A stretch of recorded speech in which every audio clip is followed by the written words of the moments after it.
get started. I hope you all are ready for this one. Just a couple of housekeeping announcements ahead of time.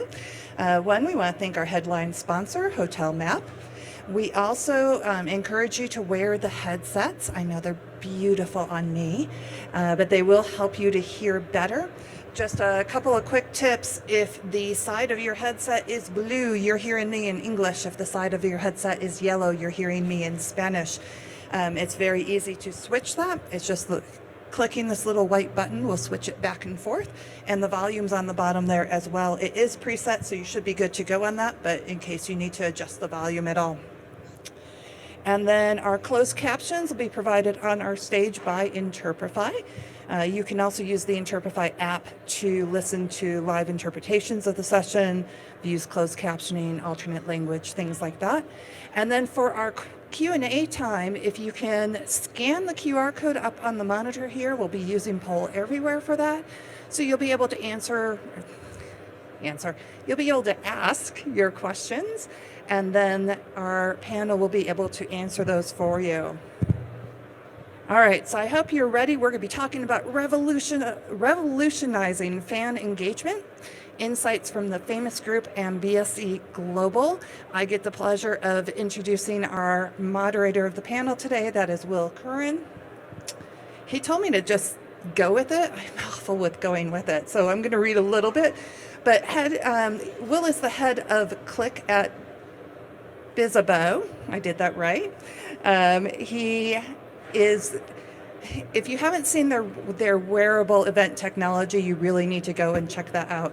He's also the visionary founder of Endless Event. He is the creative force behind the Event Profs community, and he's also the host of a number of podcasts, Event Icons, Event Brew, and Event Tech podcast. So if you will please welcome Will to the stage, and then we'll let him introduce his panel. Let's go.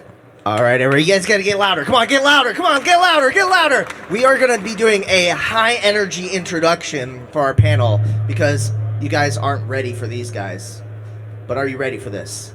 So, I want to introduce our first panelist.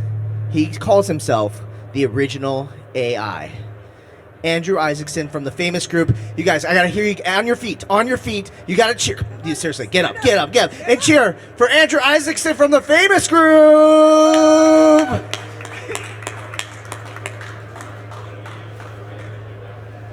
Here's some of their Andrew Isaacson.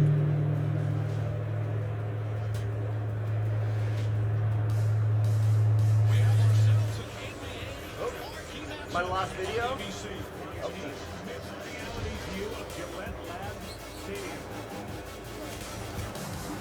You want to boost the audio on there?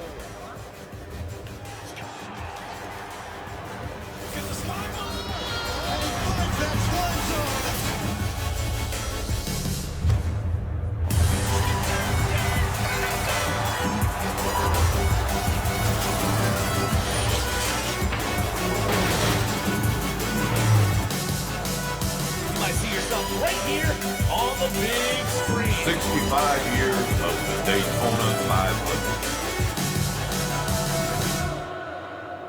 All right, let's make some noise. Andrew Isaacson in the house. Thanks so much. Come in, Andrew. Come on, we'll get you on seated on up here. All right. We're also joined by a legend. I don't know if you heard this basketball team called the Brooklyn Nets. They're kind of a big deal. But we have the man who goes by PK all the way from New York, Brooklyn. Make some noise for Paul Cabras. Come on, get on your feet, everybody.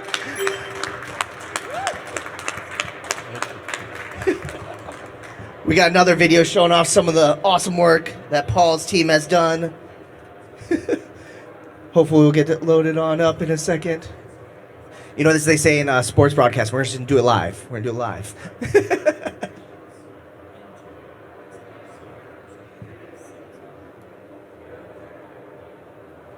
We're gonna try that intro one more time. This was just a rehearsal, correct? Yeah, rehearsal. All right, here we go.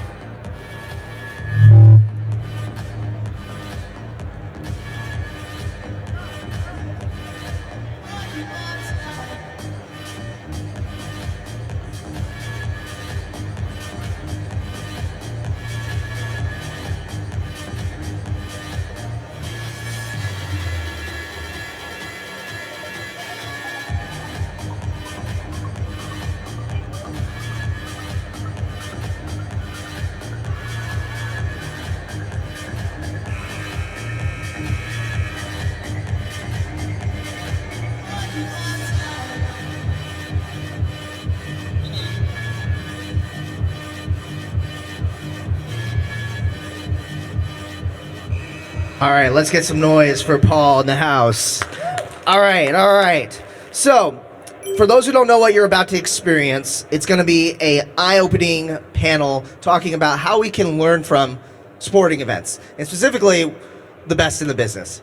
I know you guys got a brief chance to see a little highlight reel from these guys, but they had literally, when it comes to technology at any sort of sporting event, these guys are like blowing it out of the water to the complete next level. So I want to dive on in because I think there's a lot of really cool things that you have done. So I want to give a chance while the Q&A is coming in. By the way, I'm going to be incorporating your Q&A throughout the entire talk. So start getting your questions in now. But while we're getting everybody warmed up, let's talk about like some of the coolest stuff that you guys have done. So let's kick it off maybe with Paul and talk a little bit about what you guys have done. Maybe starting off first with the crowd cam idea that you started off with. Let's start with that one. Because that one's just like basic, amazing, super, why didn't I think of this? Well, I mean, it was something we started. There was this little thing called COVID that happened in live events, as we know it, and we had to pivot to not only being able to engage fans no longer in the arenas anymore, unfortunately, but Paul and I figured out how to do it in a different way with virtual fans, and I think that. Mike turned on. Yeah, definitely. Go again. You guys hear us now? You still can't hear us? Let's trade you. There we go. There we go. That's a little better. I can hear myself. But to recap, again, there was this little thing called COVID, and if you work in the live event business, was pretty epic in terms of changing the way we do things. And Paul and I had to pivot in a couple different ways with these things we called virtual fans. And I think that's maybe where the story could start, because not only was the famous group in Roger Goodell's basement piping fans during the NFL draft, Paul took it to the next level with something called the NBA bubble. No, appreciate that. And despite my youthful appearance, been doing this for many years. And the one thing that people always ask, like, how you doing? I'm doing this literally. I've just completed my 28th season with the Nets, formerly New Jersey, but I'll say Brooklyn for here. Appreciate that. Well, we'll have to follow up more. And just the innovation, technology is what keeps us going. The appetite to do things new, better, different, more.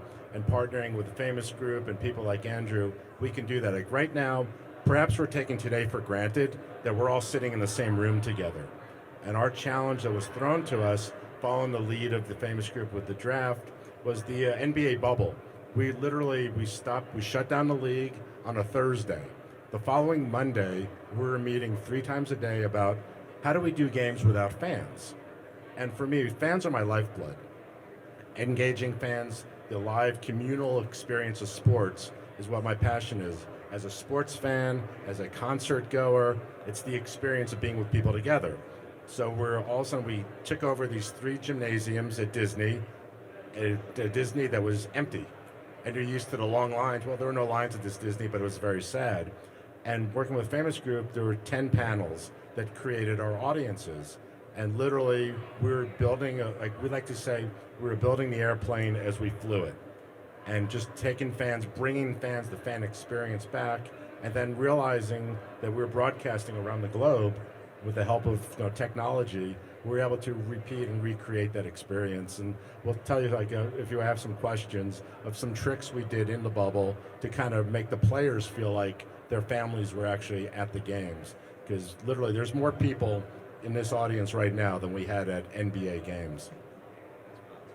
You guys hear me okay? You can hear me? All right. All right, we'll keep swapping out. Yeah, I'll trade you if that's okay. This feels very much like a game that the Meadowlands. Okay, so I think there's so much stuff that people can learn from you guys, but let's start with one that I think is a really big learning that you guys can have. And again, there's the Q&A's on there. I haven't seen any questions come in. Please ask questions, y'all. So, sports. This is a thing that is heavily broadcasted on TV. Like, you can pretty much watch it anytime you want. And that's, for a lot of people, that's enough. But how do you entice to have these like sold out games where people are paying not just like, maybe $20 to show up, but like hundreds, thousands of dollars, and creating an amazing experience that they then are going back to the office and talking about? I think this is an experience that a lot of corporate event planners can learn from. Because how do we create that same experience with our conferences? How do you guys create this experience that makes people walk away going, oh my gosh, I'm ready to drop another couple $100 every single time. I'm going to buy season tickets so I can go to every game. Talk about how you're using technology to drive that experience.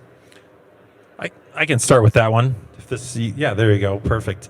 It's really how the Famous Group got started. In fact, Paul was one of our first clients. This is the late 90s, and this is the advent of dot matrix boards to full color video boards, not the giant HD, monoliths that you see these days. When the internet went exactly. And what happened was it's an opportunity to see what you're seeing on TV, what you're seeing on the broadcast, and bring that into the in-game show. And the opportunity we had was very early on was being able to create these big opening moments, these big make noise prompts, the noise meters of yesteryear, and being able to do that in a way that was entertaining fans at the core, because again, I think there was an opportunity there for us to level it up. No, agreed. And like at the core of my job, it's to entertain and inform and try to create a mood, an environment. We want people to be engaged in our arena, literally. And I need to create atmosphere despite the score, and I have to be on the right tone of the score. So like for us, like one of my pain points and challenges, and I hope he's not listening, my DJ, he'll play like Pitbull, like he's so happy when we go down by 25, and it's like, no. But to have these kind of engaging tools that if you're at a game with your family and all of a sudden your phone puts your photo up on the board, and we can now do it through technology with live video, you're engaged. You bring your family, your girlfriend, wife, husband, whatever, and now you're part of the game. You're engaged.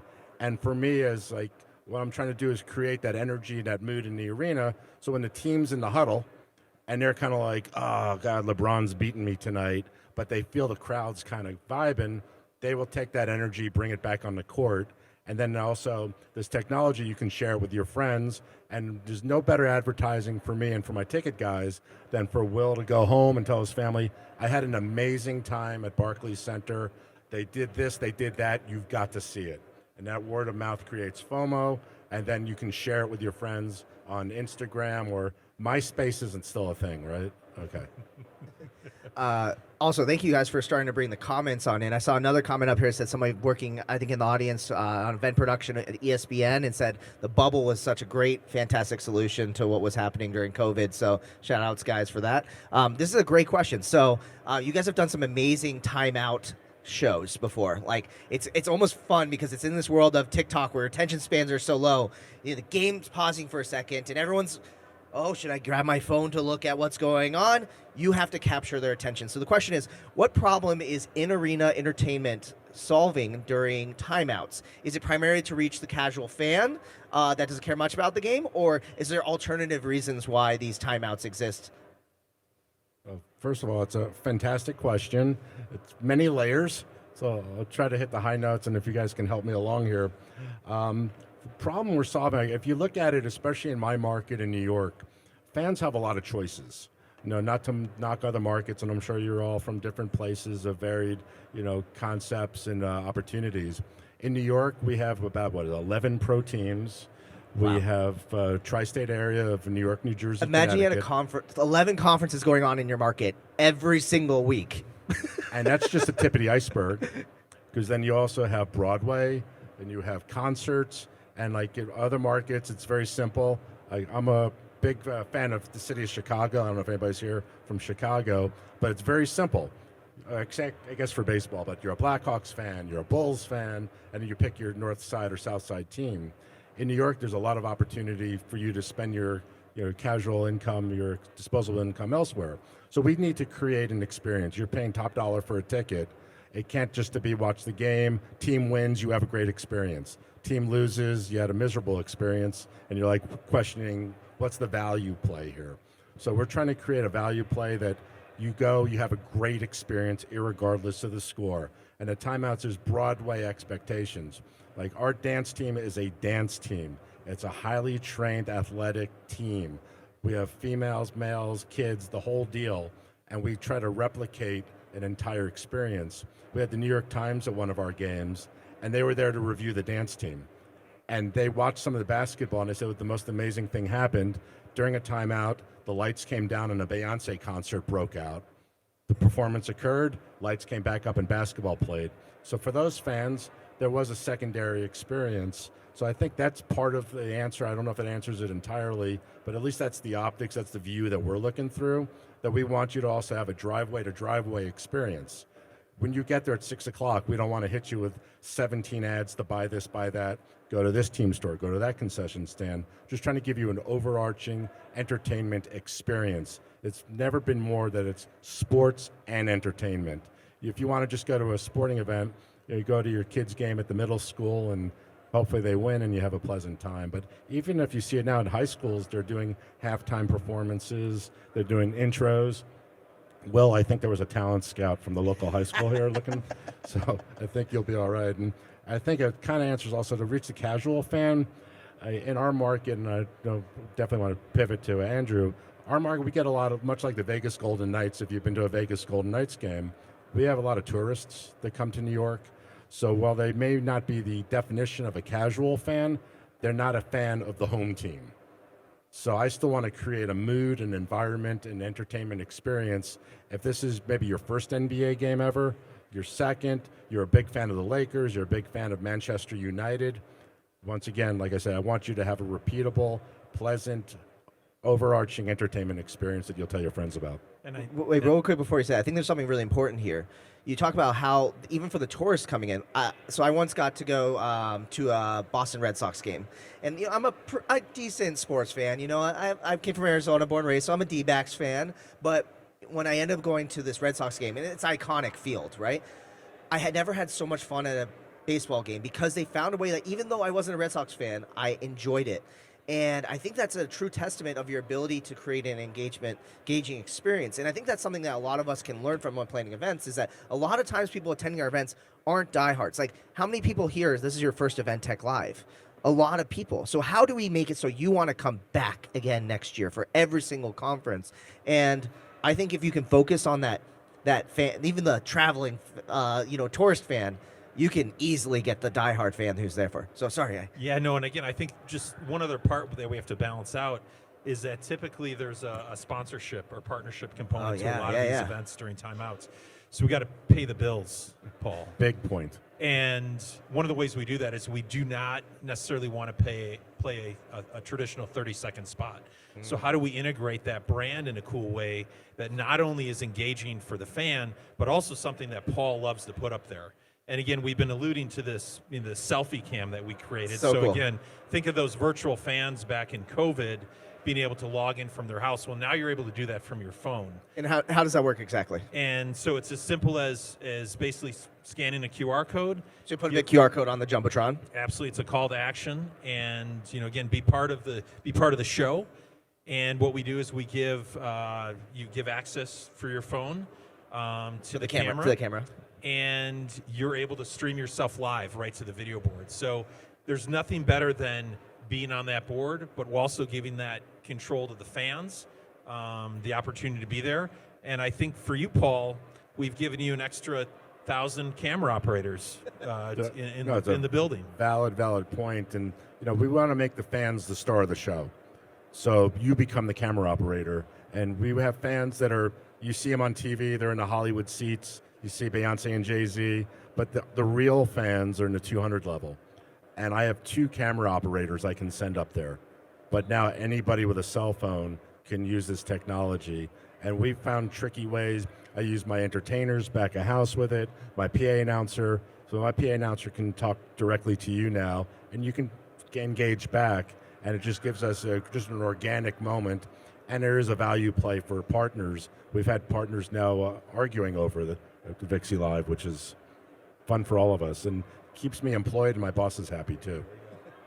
All right, you guys are keeping some amazing questions coming down the line. I'm just going to keep going down with these ones. So we're doing the look 5 years into the future question. So where do you guys see the future of fan engagement going? Like what areas are currently unexplored that you're really, really excited about? You want me to start with this one, Paul? Take a swing at it? One of the things that we've been doing in terms of the fan engagement is we've created a whole suite of products to use.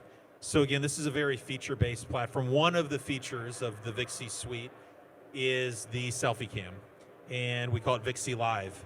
There's other features within that, social media, being able to post a photo, get that on the video board. We started to push the envelope with artificial intelligence. Ooh. And This group loves to talk about AI, by the way. Absolutely. And again, I got a chance to tour the show, the trade show floor yesterday, and counted 4 or 5 AI photo booths out here. So this is something where the technology exists where you can have a fan upload their photo, and we're able to display it on the video board. And I think, Paul, you've even taken advantage of some of that in terms of bringing that into your theme nights at times. We have, and we use the AR. Like we're trying to get generational fandom going, and even though we're still an infant, we're in our 11th season in Brooklyn. We're trying to get kids engaged. And one thing, as a parent, as a producer, I like to have a value for a fan that they don't have to swipe a credit card all the time. There's a participation, there's an instant reward. And we use the AR, we gamified it. And I think that's a lot of things that we can do to make it more of less of a passive experience, but reward fans for participation. We debuted a new kids shop, and we had kids who went in there, do their AR, augmented reality. We did, I think it was Disney characters. Mm-hmm. And then we found the kids in the audience. So kids were rewarded instant gratification with couponing and just seeing your face on the board. One of the things I'd be remiss of, things that people want to see at the games. They want to be engaged, want to see their faces on the boards. People still want prizes. I'm sure I'm kicking myself next year if you come back. I'm going to bring T-shirts and have like a T-shirt toss. I should have brought the really T-shirt create gun the for fan sure. engagement, but we'll make it a little more interactional. Yeah. But in terms of the challenge of 5 years out, we're trying to figure out 1 year out right now. And we are literally, each engagement that we do, we try to level up the one we did before. Do you feel like the 1 year thing has to do with the fact that technology is always moving so fast that, like, if you try to think 5 years in advance, you almost miss the mark on the thing that might be, that 1 year out? Absolutely. I mean, going back to the AI photos are going to become AI videos, and you're going to be able to get, right now you can get about a 4-second clip, depending on what type of software you're using. Mastering IP. AI doesn't do real well with logos right now. How do you figure that out? We've started to dabble into how do you keep the athlete that you're working with, how do you do something with that where they can, retain their IP without being morphed into something else? So that technology is cutting edge. And so again, 6 months, 1 year out, that's going to be a whole new world for us, even in itself. Interesting. I think like the idea of just generating additional content is really, really smart because like one of the biggest things that you have to do too is how do you use this as a marketing activity? And I think that's one of the most interesting things that you talked about is the creating this like word of mouth that keeps attendees talking and talking about it. And I think that's a big challenge that a lot of organizers are facing right now too. It's like, how do we convince people to come in person for my event with all the competing priorities or what's happening? So I'm curious to know too, so one of the biggest challenges I think that I see organizers having right now is that people are making decisions last minute about activities, to buy tickets to things and all that sort of stuff. How would you see that you guys could use technology to stay top of mind so they are making that decision to plan in advance, to take a Saturday night to attend an event? That's a deep one, I'm sorry. That's a great question. Paul, you want to take it first? That's definitely, I wish I had my brand marketing team here. I know, I asked But the marketing. I think I can, to kind of answer your question and also kind of tiptoe back to the previous question, to me it's engaging people out of the arena. We get 18,000 people in the arena, and I'm certain like most of you have some great technologies that we can bridge that gap. And we have great network participation. I think broadcast is a yet untapped field of potential for this now. We have like an RSN, a regional sports network. Most teams have that. Like we have the Yes Network back in New York, and there's Bally and others around, and they're great partners. So to bridge the gap between in the arena, on the network, on the broadcast, to get messaging out, incentivize, gamify, celebrate people, and just have less silos and more connective tissue between the elements is definitely where I'd like to see things go. Also, how many people still have a radio? Gentlemen, thank you. Terrestrial? Amazing. Selfishly, our broadcast team, our radio team, to me is one of the best broadcast teams there is. And I have more people listening in the audience at a Nets game. But to use our technology here to get word out, to give them another platform, like a radio version of some kind of connected with it, all of our technologies, is something I'd like to see going forward. So that's my challenge to this group, is help me navigate that minefield, please.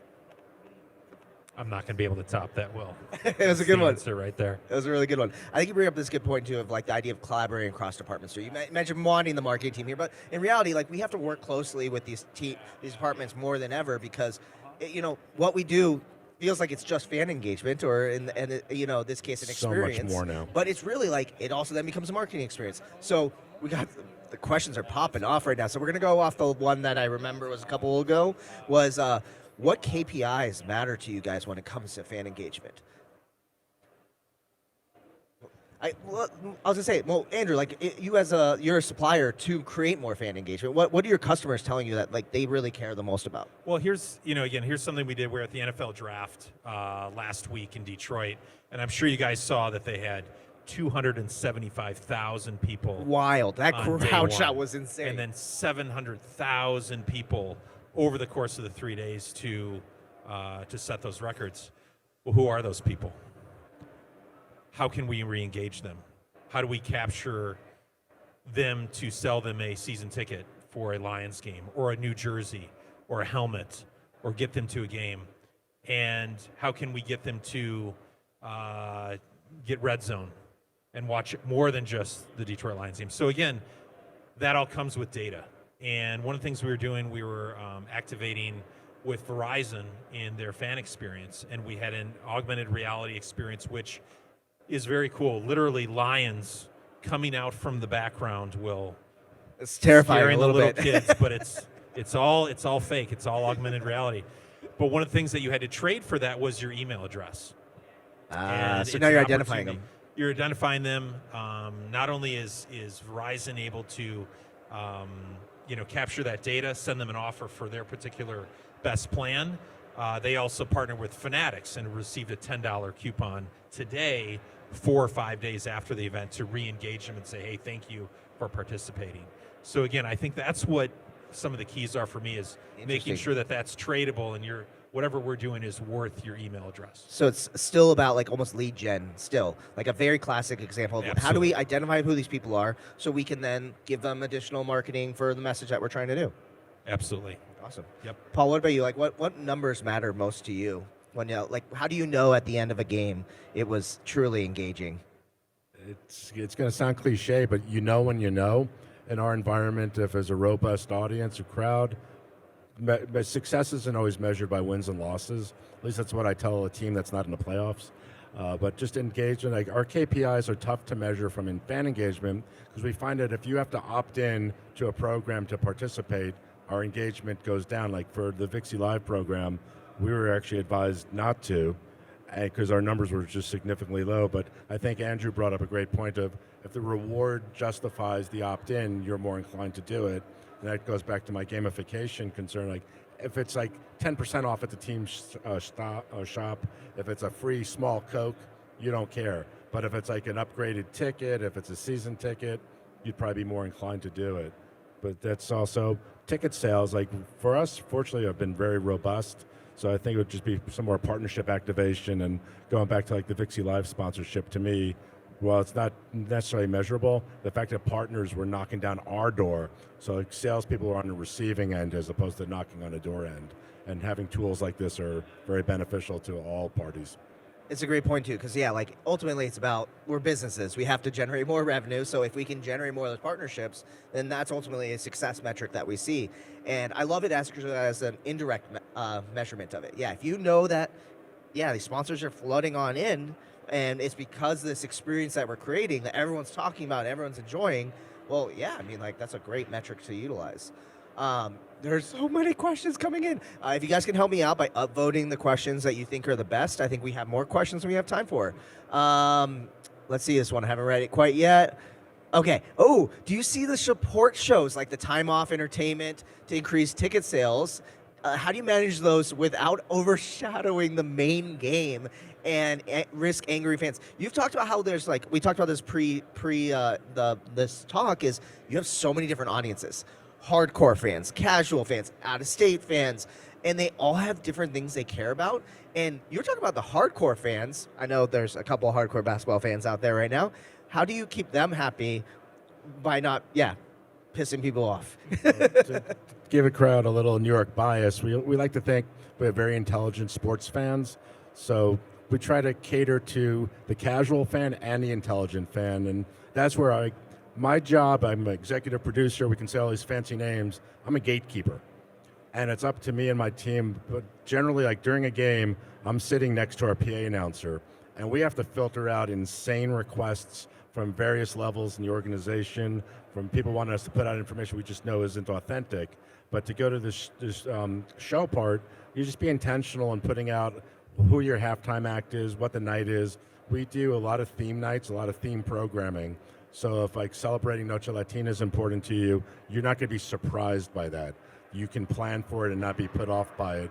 But if you're still a hardcore basketball fan and you're there for all of our activations, we're still going to cater to that basketball fan. We use video board technology to entertain, like to engage the fans with stats. We just try to do it in a creative, meaningful way. But if you care about turnover percentage, if you care about bench points, point guard matchups, you're going to get that.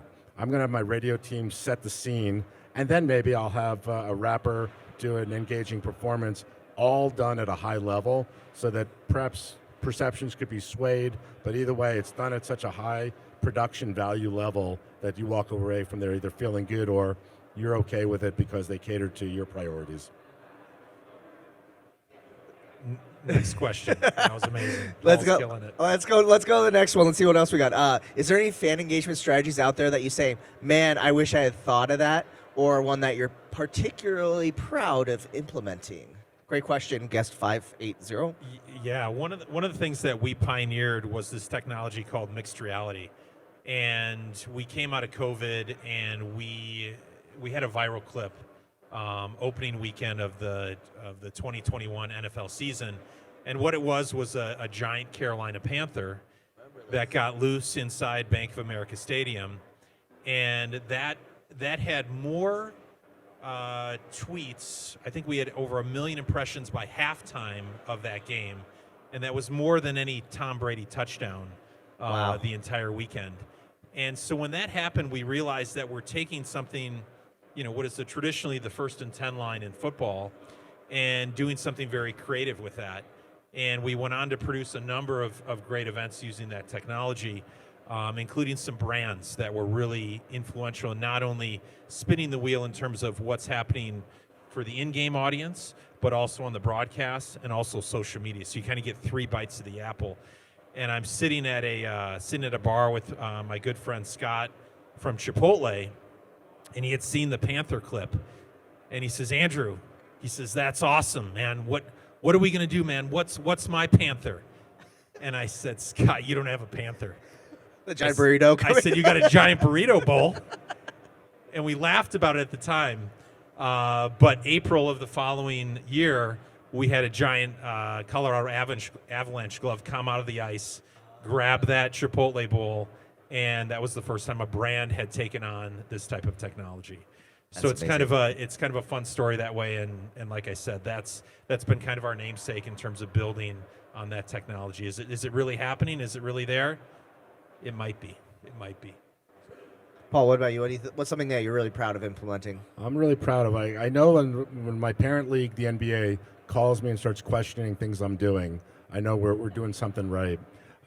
Working with a different vendor, we had put lights on the rails inside the entire arena, and we gamified the game.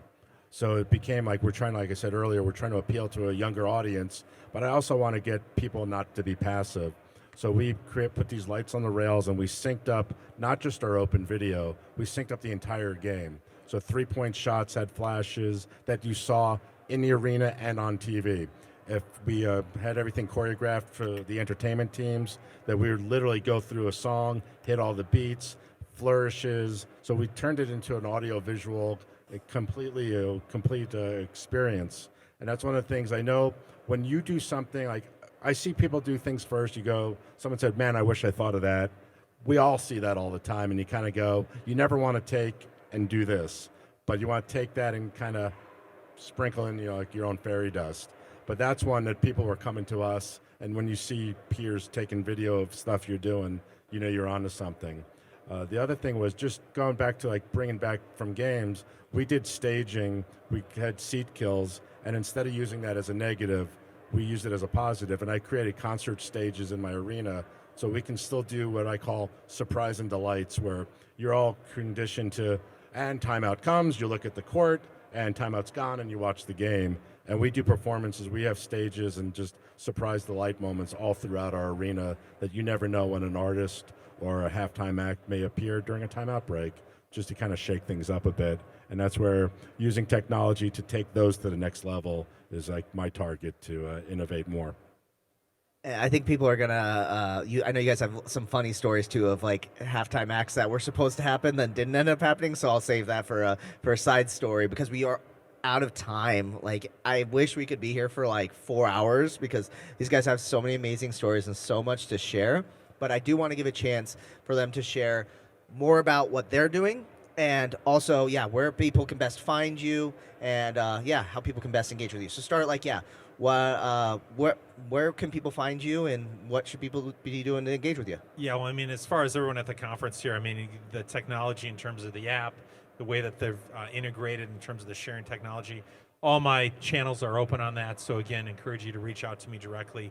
LinkedIn is also one of my favorite. Their algorithm is really second to none in terms of the B2B. And so again, find me there as well. But thanks for having us, Will. This was a great conversation. Thank you so much for coming. Paul, what about you? Where's people best find you? Well, home base is Barclays Center, Brooklyn, New York, USA. All the events we do there, if you're in town, please don't hesitate to reach out. We'd love to show off things we do. And, I know there's a lot of intelligent people here that we haven't had a real chance to interact with. So if there's ideas, thoughts, concepts, or questions, please don't hesitate to reach out. I would love to engage and continue further dialogue.